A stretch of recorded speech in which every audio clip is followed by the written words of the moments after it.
live. Let me pull up my phone to get the chat room going. I'm going to get the slides up with our sample code. And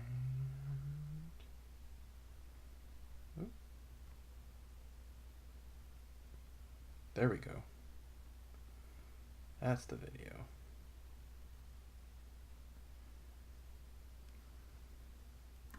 Let me paste in my message that I'm live into Slack.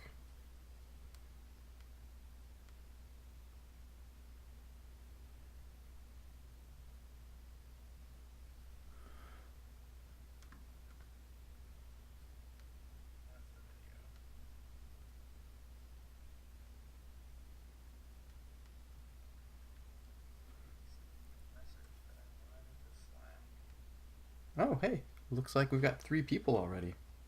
Welcome, everyone. Hello.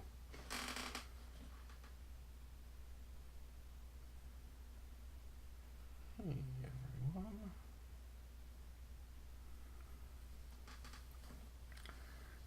So before we get started, since I'm hoping a few more people will show up, I guess I'll start with a few questions for you all. How many people have been using Atom for the assignments?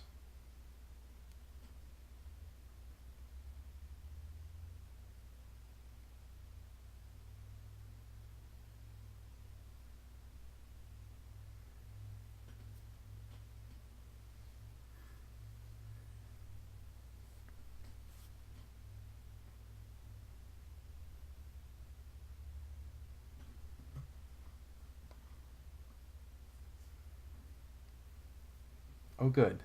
Someone replied that they love Atom. Happy to hear that. I know there's at least one person that couldn't get it installed on their computer. That happened to a few of my other students in the past, and there's an alternative way to install Atom that might work for some people. I also have a link in Moodle. Let me pull it up here.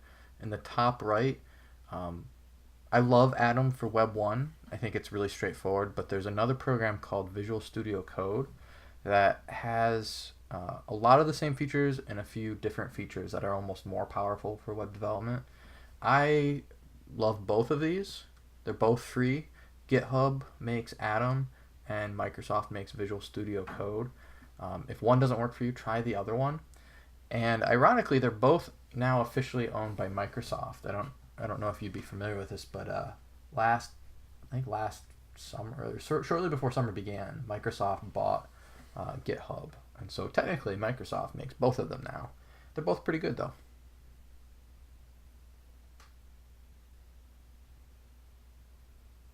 Oh, someone said that they finished all the assignments before they had Atom in front of them. I'm so sorry to hear that. I promise you it will be very helpful for all of next week's assignments and your projects. Oh, and someone else mentioned that they're using Visual Studio Code too. Yeah, honestly, Visual Studio Code and Atom are very close to each other for HTML and CSS work. It's if you were to start building a lot more applications with JavaScript, that you might prefer some of the features in Visual Studio Code. Both Atom and Visual Studio, you may have seen it, have a place inside of them where you can look for plugins and themes. And I think at this point Visual Studio might have more plugins available officially. I don't know that for sure though. But I like both. There's a million editors out there. Everyone finds one that they love and sticks to it pretty much. So you have options. All right. We have 9 people watching right now, and I recognize many of your names. Thank you for joining. If this is your first time this week, welcome back. If you've been here all 3 nights, kudos to you. I appreciate you hanging out in the Slack chat room, the Twitch chat room, and watching this video, even if I post it. I really am enjoying teaching this way, which is really fun. This week included one of my favorite activities, the HTML Tag Troubleshooting Challenge. And it's at this point in the semester where you're looking at a lot of HTML, and I noticed that all of my students really focus on memorizing tags and memorizing the features of tags, and that's not really what I want us to be practicing the most right now. I want you to just become comfortable with tags. And so there are a few important conventions that you can start to pick apart just by looking at code. And then as you're writing the code, you'll know that when you open a tag, you need to close it, and you'll recognize that some tags look a certain way, some tags look differently. Some tags accept additional information, like little properties or attributes that tell it to behave just a little bit differently. And so those are the main themes that I want you to kind of get used to. So what I have found as your instructor is this activity changes your mindset. You're no longer upset when you type code and it doesn't work. You're instead looking at some really terrible code that I have written, or rather some examples that I have taken and broken, and trying to figure out what could be wrong with the power and the knowledge that you have from building that HTML tag database that everyone's been contributing to. Thanks for that. And doing the exercises. So actually everything that I'm going to show you in here was code from the previous textbook that we used, and I had just taken some of their exercises from one of their early chapters and broken it. In fact, some of the things that I broke were mistakes that I make when I'm building the examples live. So I will happily own up to some of these mistakes as things that I do on a regular basis. So someone mentioned that they are actually finding this challenge challenging, which is okay. I mean, it's a challenge for a reason. That's why I named it such. They're saying that it's probably because they're feeling that they're not seeing every error, or that I'm not explaining it enough. Okay. I don't mean for this to be too catchy or too tricky of an activity. I promise you there should only be one error on each slide. I want to kind of focus on some themes.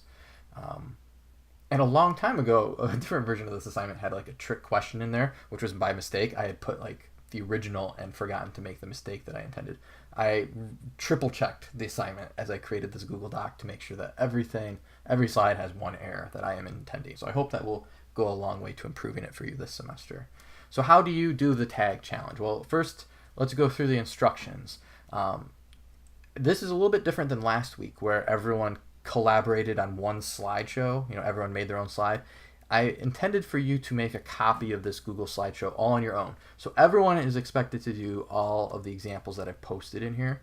So really the first thing that you need to do is make your own copy. And the way that you do that is by going up to the File menu, and there should be a button that says Make a Copy. And I'm going to do that right now. And then I'm going to just call it something for myself. Brandon Tag Troubleshooting Challenge Example. And say OK. And what Google is doing, thankfully, is just taking all those slides and making my very own copy of it. In the instructions, I asked you to put your own name in here. I think that's my name. And then it's up to you to go through each slide and look for the errors. I provided the first example on slide 3. If you pretend that isn't bolded, if you read through this very simple set of code, there is this introduction line that tells a browser, hey, HTML is about to come, and then I see, an HTML tag that seems to say that our language is English. I think that's what EN stands for. I see two sections. I see the head and the body. That lines up with what I said in a previous video and what our textbook says. The head is where some metadata goes about the page, and the body is where the content goes. And so a lot of people like to focus on the body because that's what displays on the page. That's where a lot of errors are going to happen, honestly, because you're going to have more content there. But you know what? All that's on the page is a paragraph. I don't see anything wrong with the paragraph. So then I knew to inspect the head a little bit more closely. And in the textbook, it says that every web page needs a title. If you weren't sure at all, if you were completely stumped as to what was going on here, I did say that you could try to build this page yourself. So you could select all the code in here, and I have Adam up in the background. I'm just going to paste this in and save it to my desktop. At least I thought I had a desktop. Hold on. I'm going to go to my desktop. I'm going to create a folder called Troubleshooting. And we're going to call this example1.html. So once it's saved as an HTML file, you'll see that Adam automatically started color coding because it knows it's an HTML file. Really helpful. And I saved this over on my desktop, so I'm going to pop over to here and open up my troubleshooting folder. And I'm just going to double click on my file to have it open up in my default browser. And the web page looks okay. So still no clues as to what's going on here if you were just looking at it. What I can point out to you is if you had multiple tabs open, you wouldn't see a title of the page, you'd see the file name. So that's really the only clue that I have so far that something's wrong. If you were still stumped and you still had no clue that the title is missing, you have one other option. You could use one of the validators that we talked about earlier in the week. So I'm going to search for HTML validator on the good old Google. I'm going to use that first result. This is the W3C validator. You could have it check a web page that you know about, or you could have a file uploaded, so you could go browse for your file and upload it, or you could just paste in the code like I'm going to do here. And when I click check, it comes back with a summary of some errors. It says, error, element head is missing a required instance of child element title. Hopefully that rings some bells. Now your challenge is to describe that in human words to me and to yourself. So the last thing that I do in this example is first I bold exactly where the problem is. So I bolded this section of code because something's wrong there. And then I wrote in here that the title element is missing and it should go in the head area. And I bolded it. Why is this considered an error? Well, I went back through the chapter and I noticed where it said the title would appear. And so I emphasized that a browser tries to show the page title in the tab bar. It shows up when you print a page and when you bookmark a page. You know, that's a cool sentence now that I think about it. Let's open up my broken web page one last time. What happens when I try to bookmark this page? Let's go to bookmarks, add. Yeah, it doesn't even propose the file name or the bookmark name that it proposes is the name of the file, example1.html. That's not too helpful, is it? So a page title is definitely important, and so I write that at the bottom.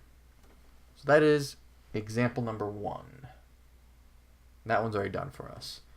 I want to move on to the actual first error that you're looking for in here. What do we want to do?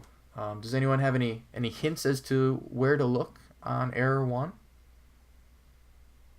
Start typing in the chat room anything that you want to throw out there. I'm going to start talking through it a little bit, but I'll keep an eye on the chat room to see if anyone pinpoints the error for us. So let's first rule out the problem before. It looks like there is a title called heading and list. So that's not the problem. I still see all the beginning HTML. I see that there's a head. I see that there's a body. The body opens. The body closes. So the problem has to be somewhere in this section. We have narrowed it down. So I see an H1 that says my favorite colors. I imagine it's trying to show my favorite colors as something big. And I see an OL. If I remember back, that is some sort of list. I think the O is ordered. And then inside of an ordered list, there is a set of list items. The first one is blue, the second one is teal, the third one is red. You know what? Something's still not looking obvious to me, so I am going to go into Atom, make a page called error1.html, and let's see if anything looks weird. Oh, wow! The list items are big, and I see in the chat room that someone actually just mentioned it. There's no H1 close. I think this web page supports that. So yeah, you can see in the code where the H1 opens, and there's no closing H1. So the browser, when it's viewing this web page or displaying it on the page, it's saying, well, I see the start of the H1, but I don't see where that ends, so we're going to make this list just as big and important until we hit the close of the body. Oh, let's close all the tags. The list must be over. The H1 must be over. But by then, the damage is done, and we have really big list of colors. If that didn't strike you when you were looking at the page, you can copy this code into the validator. You know what? I probably Google search for validator 100 times a semester because I actually use the validator when I'm grading projects. I'll often take your guys' code and paste it in. Let me do that again here. the validator says that the OL is not allowed as a child element of an H1. Later on, it says that it found the end body tag, but it was missing some unclosed elements. So look, this is an interesting example where the first error, a little shady. The second error, oh, something's not closed. We're honing in. The third error, this is surprising to me. The third error tells you that you forgot to close the H1. So if you get through all of the list of errors, eventually it actually pinpoints exactly what's wrong for you.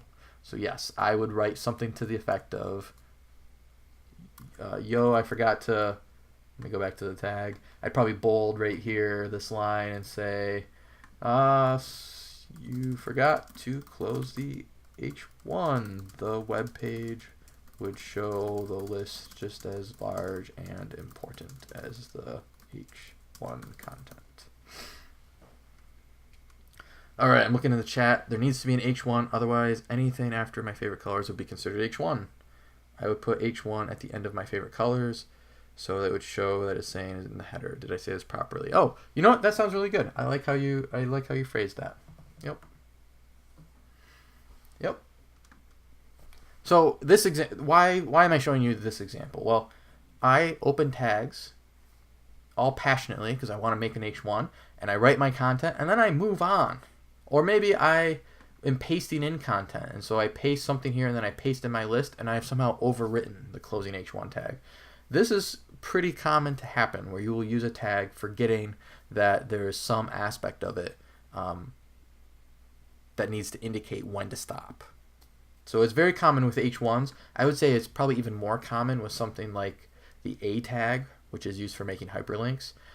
If you forget to close the A tag, essentially the rest of that item, whether it was an H1 or a paragraph or a list, all of that will become one big hyperlink, and that usually stands out to you, when you view the page and try to use it. So that's a very common mistake that I make to this day. Let's move on to error number 2. Okay, this is the one I really wanted to go over here. So there's a lot in here, and it is not going to do us any favors to try to read this HTML code on the Google slide. It's not color coded. It's sure as heck not pretty. Let's come over into Atom and make error2.html. I want to point out a few things that I think can help. If you want to rule out opening and closing tags being missing inside of Atom, you can actually just click on any tag and it will highlight in a blue underline where its buddy is. So it doesn't matter if that is the HTML tag. You click on it up here, it'll be highlighted at the very bottom here. So you could go through here and say, okay, headers open and close, H1 is open and closed, nav is open and closed, the B tag, the H2, looks like the paragraph tag is closed. The paragraph tag is closed here, the main, the footer, small, I. So everything has a buddy. So you know what? It's got to be a different error. So let's save this and open it up in the browser to try to figure out what your instructor is trying to trick you with.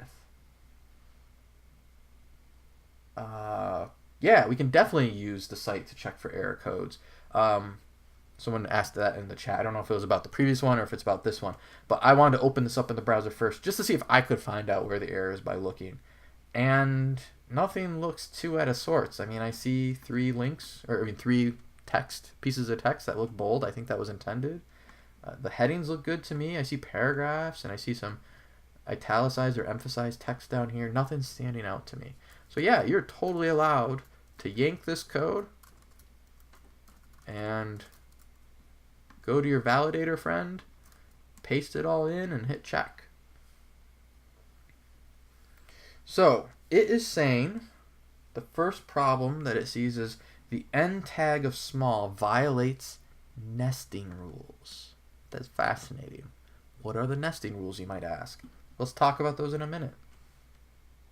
The second error says that there is no I element in scope, but an I tag was seen. An end I tag was seen.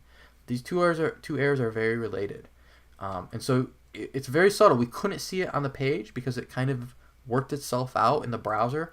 But if we use this as our hint, if we go look at line 21 where this error is happening, again, I love Adam showing us the line numbers here. We're going to go down to line 21. this is where the error is. I'm going to make this a little bigger. Line 21. Is my face showing up on top of it? It certainly is. I worried about that. There we go. Get my head out of the way. Line 21. I open a small tag, and notice how the small tag is definitely closed. However, we open the small, and then we open an I, and then we write our text. Over here, though, we close the small right away. Now, what's interesting about this, and I'm going to try to demonstrate it with Adam. I mentioned how when you click on something, it shows you its buddy. There's also these little collapsible chevrons or arrows on the left that allow you to collapse code that you don't want to read. This is handy for a lot of reasons. Like, you might not want to read the main section, so you can close it and focus on the rest of the content. But the whole way that this works, opening and closing, is because HTML tags are supposed to be opened and closed in a proper order. If you open a tag, you can't close its parent prematurely. Otherwise, you kind of cut off what you were intending for. So in here, when I open the small and then I open an I, the browser is very surprised when I suddenly close the small, because it was expecting probably one of the I tags to be closed instead.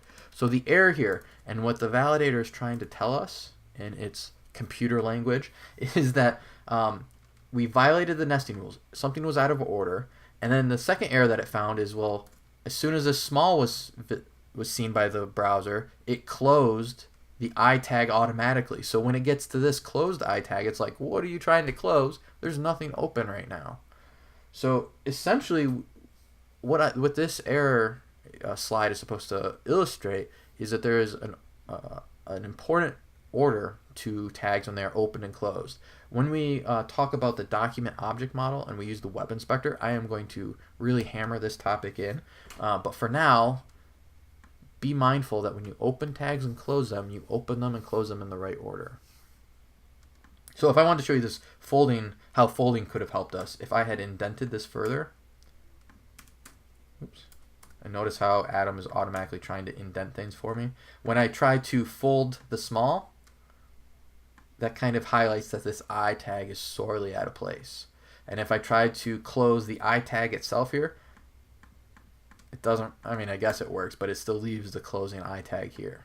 So this is one way that Adam can help you out with the color coding, with being able to find the buddy tag that matches with it, the closing and opening tags that go together. And again, you can click on the opening tag or you can click on the closing tag. This blue underline appears in both areas. In fact, I think I heard that 2 people are using Visual Studio Code. Could you tell me, does Visual Studio Code highlight the opening and closing tags when you click on them? Because that's definitely very helpful for this. So, I think we covered this example really well. What would I bold? Well, I would bold this line, and I would write something about the order of opening and closing. Oh no, Visual Studio Code is not highlighting which tags go together. Okay, well, here's the thing about Visual Studio Code. Let me open up mine. I've been trying to avoid doing this. There are so many themes out there that I think I picked one last semester that looked cool to me. And let me close some of this code. Oops. Let me open a new window. And I'm going to open my desktop. Come on. And open up troubleshooting. Error 2. Okay, so on mine, when I click in here, it's not necessarily matching the tag, but when I hover on it, it is. Is that happening for you in Visual Studio Code? I might have a plugin installed that's doing it. In fact, let me try to find my plugins. Extensions, they're called.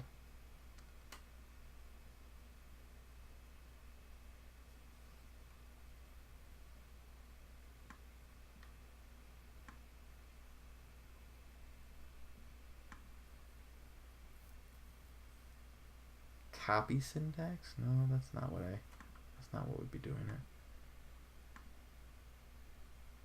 You know, I don't really have that many extensions installed, so I think if you just hover over any tag and click in it, I don't know, so you're saying it's still not highlighting? Does it give you the ability to collapse sections of code? Because that part at least is working for me. Yeah, I just click and suddenly the other one is color coded. I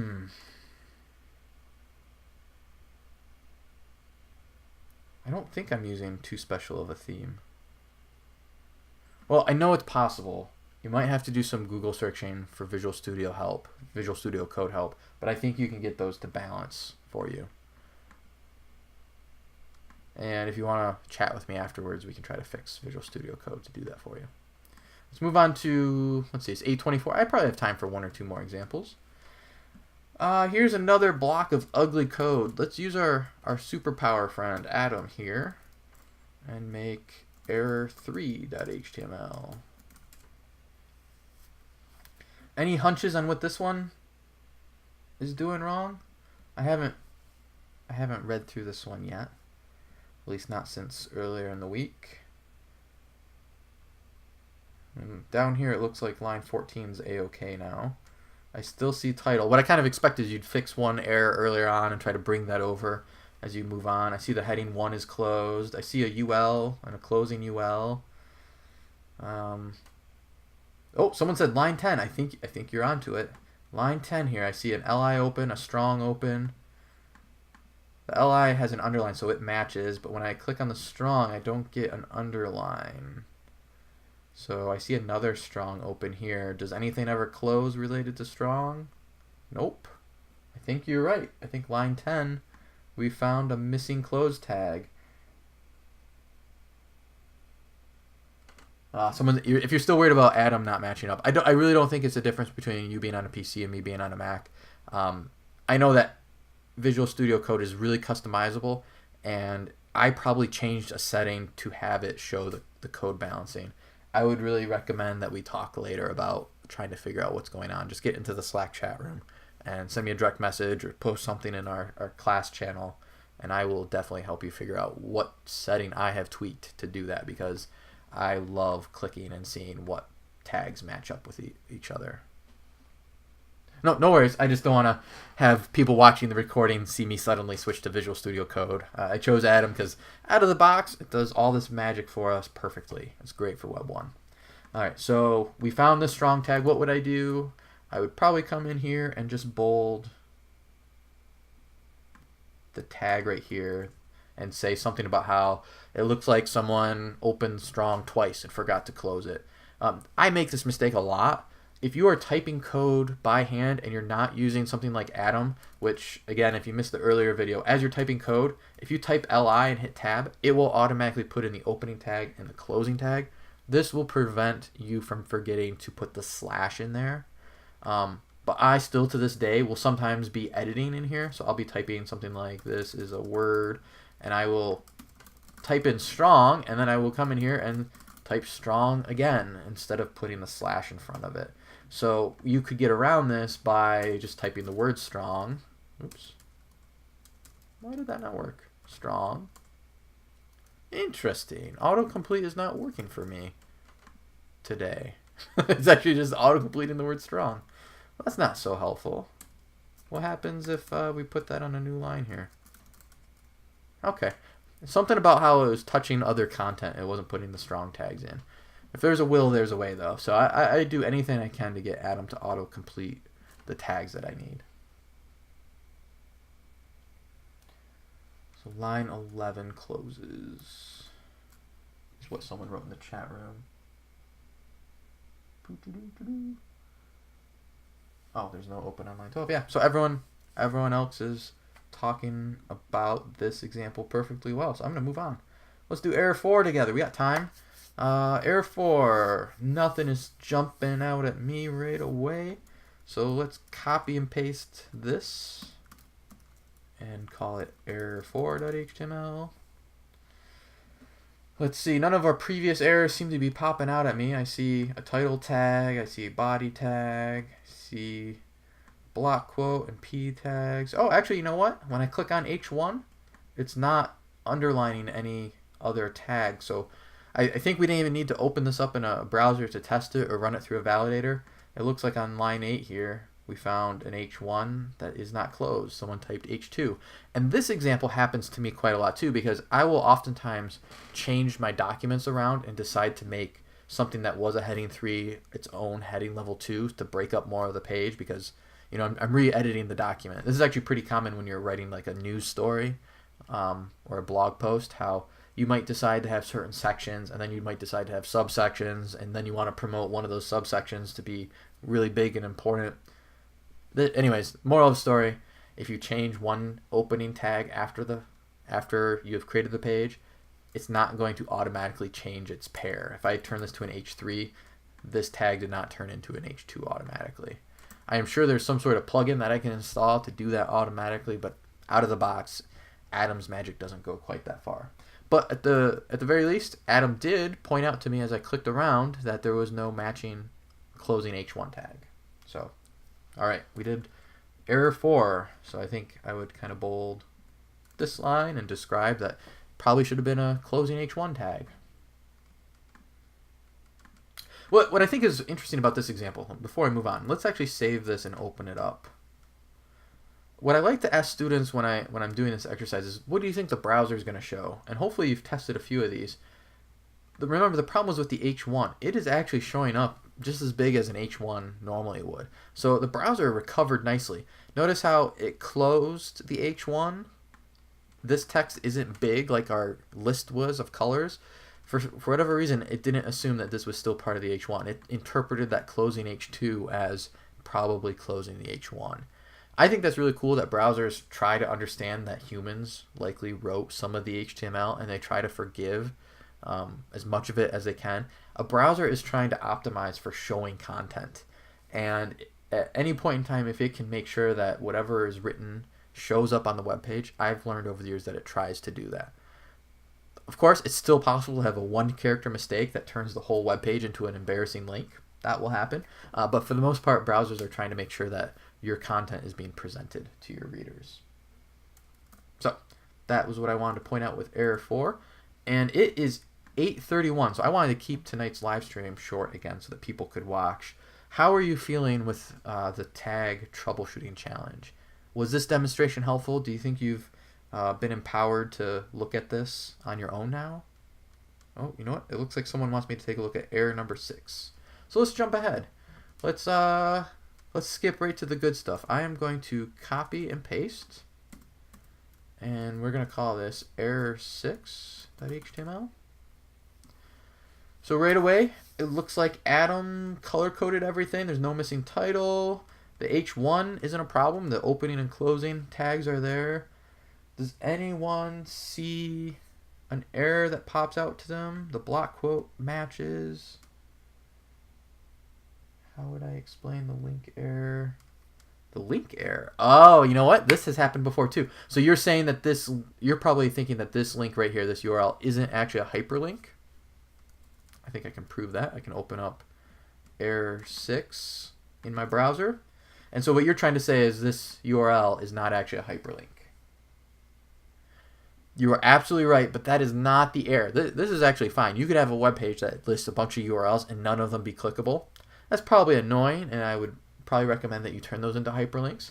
But if you ran this through the validator, I don't think that's what's going to be marked up by the validator as being invalid HTML code. Someone already chimed into the chat room and said to look at line 11, so let's look at that. Line 11. The power of the web is in its universality. Oh, this is emphasized. So when I click in here, it's not matching its closing tag. Oh, I remember this example. This is me showing you how dyslexic I am. Sometimes I put my slashes in the wrong spot. Sometimes I type me instead of M. Either way, this emphasis is not closing because there is a weird me tag over here. If you run this through a validator, you're probably going to get at least 1 or 2 or 3 or 4 error messages because 1, we didn't close the M tag, and 2, I don't think there is such a thing as a me tag. So it's going to be very confused by that. And someone pointed out that the whole line is not supposed to be emphasized. Oh, good point. So it's supposed to stop after the word everyone. And because it didn't get the closed emphasis tag, it just kept on going. Good catch, everybody. Yeah, we got it. We did error number 6 together too. All right, it is 8:34. If it is all right with you, I'm going to leave the rest of these up to you to solve. I promise you that it's more of the same. Missing tags, misspelled, out of place, out of order, missing things that are required. There's probably at least one example that has to do with attributes. I know I wanted to mention what attributes were. Do we have an example with attributes? One is not striking me. Let me go look for it real quick. We talked about hyperlinks. I think there's an example in here of a broken hyperlink. Does anyone remember where that's at? Oh yeah, it's error number 5. I wanted to point out this example. I'm going to save it as error5.html. If you run this through the validator, it's going to point out really quickly that something is wrong with line 14. So that's my hint. Line 14, something's wrong. What's happening in here is I'm trying to turn that list up at the top of home, services, contacts into clickable links. And the way a hyperlink works is it's the A tag and anchor tag, and it has a beginning and it has a closing tag. You have to put the words that you want to be clickable in between, but a link requires one more thing. It needs to know your destination, where you're trying to go to. So the attribute, the way that you pass that information is in through an attribute called href. And I like to think that that's like the HTTP reference or the HTML reference. Maybe there's a better term for what href means. But this is essentially where you're trying to point them to. And you could put a whole URL in here. So think back to the first week when we talked about URLs. You could link to http://google.com. That would be how you link to Google. You can also just list the name of a file. And as long as that file is in the same folder as this web page, that would be a clickable link. These are attributes. Lots of tags accept attributes. If you read through chapter 5, you're going to see that even something like the ordered list or the unordered list can take an attribute to control whether numbers are shown, and if there are numbers shown, what count to start at. So in an ordered list, if you wanted to skip down to 5, you can control that. A lot of these tags that you use can take attributes. When we start talking about CSS, we're going to be needing to add certain attributes to a lot of these tags, even something like header or h1 or nav. But for now, as you're just getting started with a lot of these tags, you're going to see only a few examples of it. The most important one to me this week is really this anchor tag. Because what good is a hyperlink if you can't click on it and go where you want to go? So let's open up error 5 in the web page. You can see that one of these links is not like the other, and that is my last link my last example that I would give you. I think you can figure out what's wrong with the validator and what you see on the screen. There is one more question, it looks like. Someone asked, do we have a forum that we all have to participate in to answer each other? I don't think there's a forum. There is an activity where you're going to see each other's work. So let's go back into Moodle. Underneath week 2. Week 2. There is the HTML tag troubleshooting challenge. That's what we talked about today. There is the HTML database. HTML tag database. Everyone needs to contribute to that. So there's like a little form that you fill out. You make sure that you aren't submitting the same tag that someone else submitted. I think I ask you for what the name of the tag is, a description of what it does, and I think you have to upload an example HTML page that uses it. It does not have to be a very complex example. I think I said in the video the other day that Adam is really going to speed that up. Really, I'm just expecting that you will create a blank HTML page, and then in the body you're going to demonstrate the tag that you're describing. So that's the forum activity essentially. It's not an official forum. You don't have to reply to anyone, but I wanted everyone to contribute to that and read what other people have contributed, because I really want that to be chock full of good examples for your projects coming up. So yeah, no forum. You have a couple activities to do. You've got the quiz, and you have to upload your completed files at the end of chapter 4 and chapter 5. And there's a cool podcast to listen to out there too. I think I mentioned that in yesterday's video. Oh, and there is a journal for you to submit as well. So you have to reflect on how you would describe HTML to other people, I think is my prompt. That was their last question. So if there are no other questions, thank you to the 11 viewers that joined us live for this. And thank you to all the people that are watching the recorded video. This is week 2, and I'm enjoying it. So until next week, good luck with the tag challenge. Have fun practicing coding, and I will talk to you again soon.